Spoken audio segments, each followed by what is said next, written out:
काठमाडौँ महानगरपालिकाका मेयर बालिन शाहले अबको 1 हप्ताभित्र आफ्ना कर्मचारीले तलब नपाए सबैलाई टुकुचामा गाडिदिने चेतावनी दिएका छन्। शुक्रबार साँझ सामाजिक सञ्जाल मार्फत मेयर शाहले सरकारकै दम्बका कारण विगत 3 महिनादेखि सरसफाइका कर्मचारीले तलब नपाएको बताएका छन्। काठमाडौँ महानगरपालिकाको सरसफाइ कर्मचारीले विगत 3 महिनादेखि तलब पाएको छैन। सरकारको दम्बले मेयर शाहले भनेका छन्, कोले के आन्दोलन गर्ने हो मलाई थाहा छैन। अबको 1 हप्तामा हाम्रो कर्मचारीले तलब पाएन भने सबैलाई टुकुचामा गाड्दिन्छु।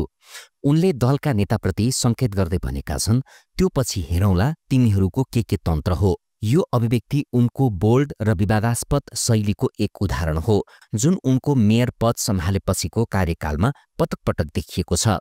बालेनको यो भनाई शाब्दिक अर्थमा भन्दा पनि उनको गहिरो असन्तुष्टि र सरकारप्रति आक्रोशको प्रतीकात्मक अभिव्यक्ति हो। टुकुचा काठमाडौँको एउटा प्रदूषित र अतिक्रमित खोलाको सन्दर्भ प्रयोग गरेर उनले सरकारको लापरवाही र गैर जिम्मेवारीपनलाई आलोचनात्मक रूपमा औल्याएका छन्। यो चेतावनी कर्मचारीको तलब सुनिश्चित गर्न सरकारमाथि दबाव सिर्जना गर्ने रणनीति हुन सक्छ। मेयर शाह आफ्नो स्पष्टवादी र आक्रामक बयानका लागि परिचित छन्। उनले विगतमा पनि फोहोर व्यवस्थापन, सुकुम्बासी बस्ती हटाउने जस्ता विषयमा यस्तै कडा अडान र अभिव्यक्ति राखेका थिए।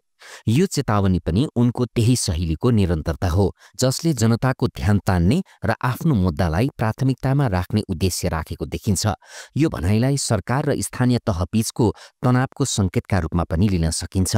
काठमाडौँ महानगरपालिका र संघीय सरकारबीच बजेट, अधिकार र समन्वयका विषयमा पहिलेदेखि नै मतभेद रहँदै आएको छ। टुकुचामा गाड्दिन्छु भन्ने अभिव्यक्तिले सरकारको दम्ब वा उदासीनताप्रति उनको आक्रोश झल्काउँछ। यो चेतावनीलाई कर्मचारीको पक्षमा उभिएको र उनीहरूको हक अधिकारका लागि लड्ने मेयरको प्रयासका रूपमा लिन सकिन्छ। यसले सरकारलाई तत्काल कदम चाल्न बाध्य बनाउन सक्छ।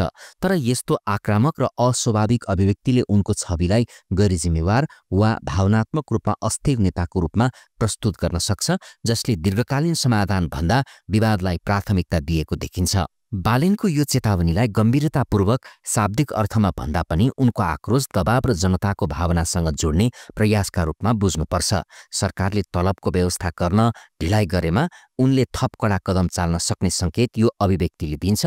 तर टुकुचामा गाड्ने कुरा व्यावहारिक भन्दा प्रतीकात्मक र भावनात्मक छ।